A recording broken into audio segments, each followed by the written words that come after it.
que nos diz a segunda lei de Newton?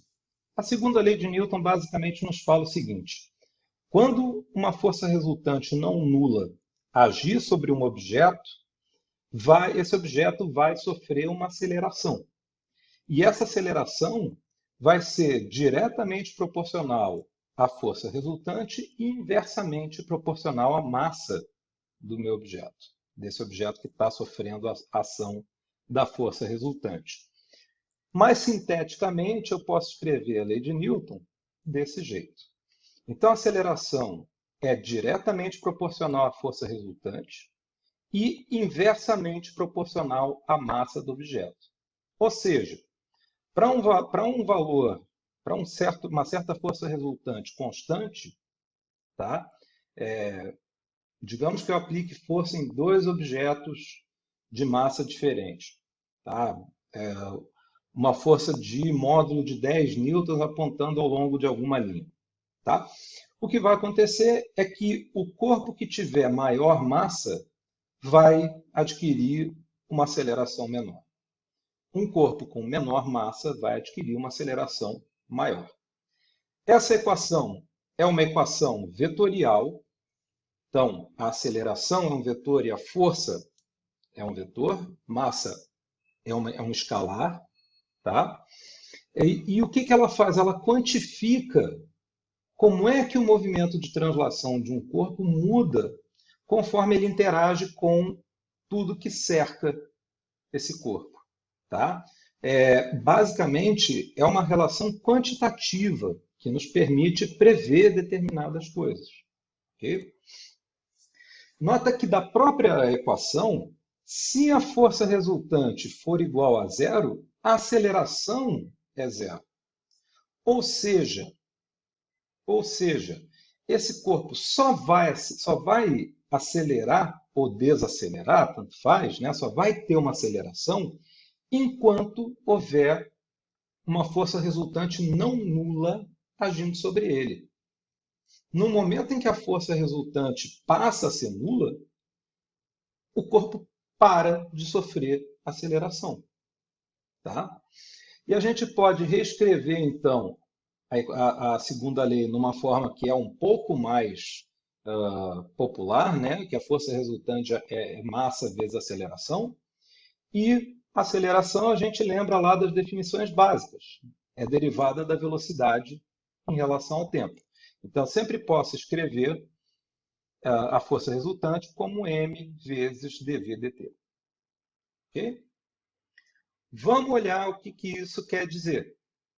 Quer dizer que se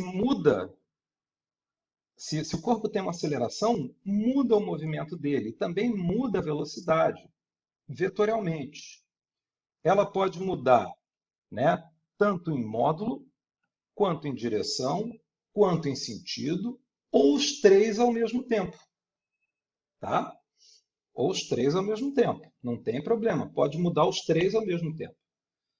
O efeito de uma força agindo sobre um corpo, então, é mudar, ela ser capaz de mudar a direção e ou o sentido do movimento e também o módulo da velocidade, né? Que vai fazer com que o corpo se mova mais ou menos rápido pelo espaço.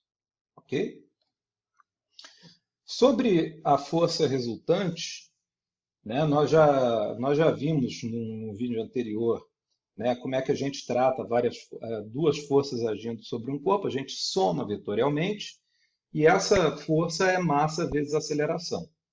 A gente tem que tomar cuidado com essa identificação de que massa vezes aceleração é igual a força resultante. Num certo sentido, a força resultante não é uma força habitual. Por quê? Porque essa força resultante é resultado da aceleração do corpo, né? Ou aceleração, perdão. A aceleração do corpo é o resultado da ação dessa força resultante. Tá? A força resultante é a soma de todas as forças que agem sobre o corpo material. Então, ela é o resultado, ela é a consequência da interação do corpo com o meio que está em volta. Tá? Ela não é parte das causas da mudança que a gente vê no estado de movimento do corpo, né? Tipo ele fazer uma curva. A gente já sabe que vai ter uma aceleração envolvida aí, que ela vai estar apontando, né, para dentro da curva que esse corpo está descrevendo no espaço, tá certo? Mas essa aceleração é uma consequência, ela não é parte das causas. Quando a gente for calcular as forças, quando a gente for calcular a força total agindo sobre um corpo, né, nós temos que colocar só as forças que não são resultado do movimento, da ação de outras. Esse é o caso da força resultante. Então, quando vocês forem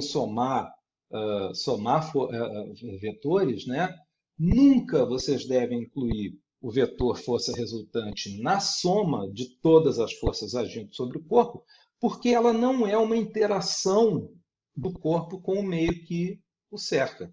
Ela é a consequência dessa aceleração. Tá? Sobre a segunda lei, o essencial é isso daí.